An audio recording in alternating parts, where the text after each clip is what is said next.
안녕하세요. 일본 기업 방문 면접 이야기 두 번째입니다. 저번에는 오사카, 이번에는 도쿄입니다. 대면 면접을 위해 뭘 준비했는지는 저번 영상에서 자세히 말씀드렸으니 간결하게 끝내고 도쿄 면접 결과까지 공유해 보겠습니다.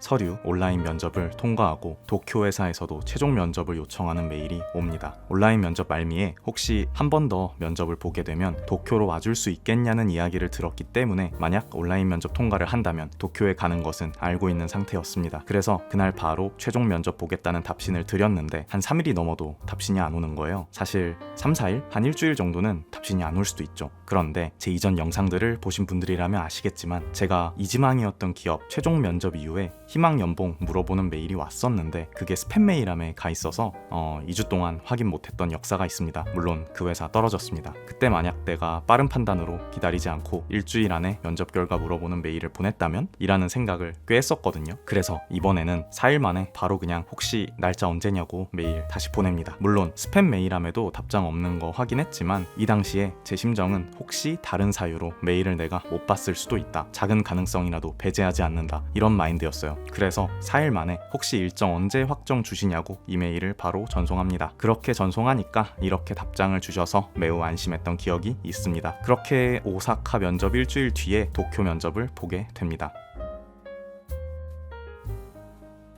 대면 면접을 위해 준비했던 건 그냥 오사카 때랑 같았습니다. 이력서, 경력기술서, 포트폴리오, 세부씩 인쇄하고 언어 자격증 사본들의 그 자료들을 담은 USB, 랩탑까지 준비해 갔습니다. 호텔을 잡아야 되는데 면접 봤던 회사가 시나가와구에 있었어요. 그래서 시나가와구 안에 있는 호텔을 아고다로 검색합니다. 전 항상 아고다를 쓰고 있습니다. 이게 뭐 인터페이스가 더 편하다거나 그런 건 아닌 것 같은데 약간 오래 써와서 이게 익숙하네요. 아무튼 검색을 하는데 시나가와구 안에 있는 호텔 중에서 고탄다 지역에 있는 것들이 좀 싸서 골랐던 것 같아요. 면접 봤던 곳이랑 적절히 가깝기도 했고요. 예약한 호텔은 이 호텔이었습니다. 마이스테이즈라는 호텔 체인인데 평소에 저라면 더 싸고 퀄리티 낮은 호텔을 선호했겠지만 면접을 위해서 온 만큼 뭐 면접비도 받기도 했고 이 호텔로 결정해서 투숙했습니다. 여기 나쁘지 않았습니다.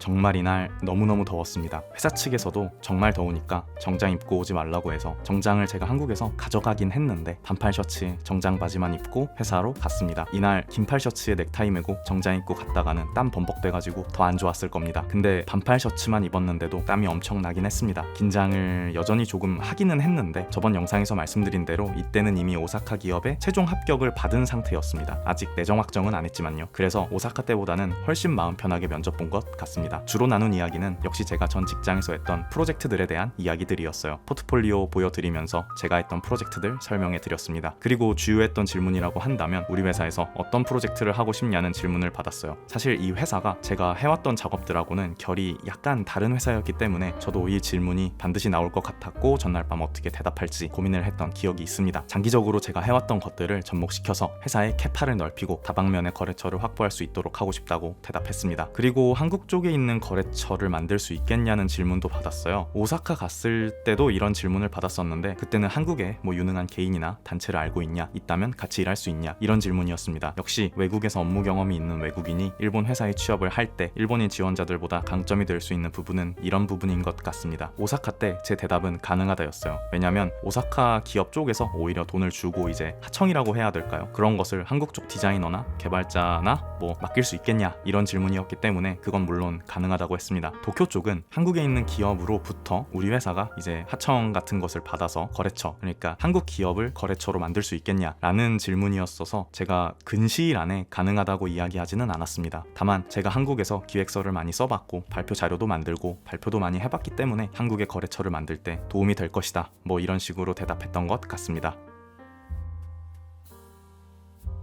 도쿄는 면접 결과가 오사카 때처럼 면접 당일에 나오지는 않았습니다. 한국에 돌아오고 3일 뒤에 결과가 나옵니다. 결과는 최종 합격이었습니다. 처음에는 당연히 좋았는데 제 내정 승낙 연락을 오사카에서도 기다리고 있기 때문에 선택의 순간이 됐습니다. 이제 2개 기업, 2개 도시 중 하나를 선택해야 합니다.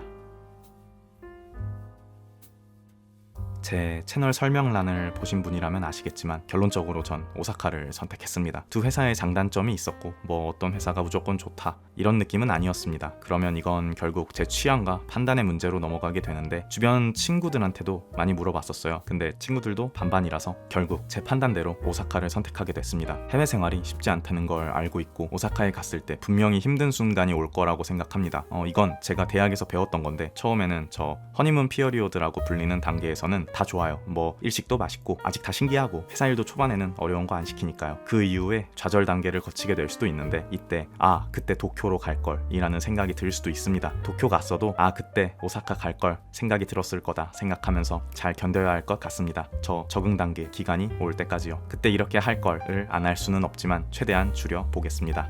그럼 도쿄 대면 면접 이야기와 결국 어디로 가게 됐는지 이야기해 봤습니다. 그럼 이만.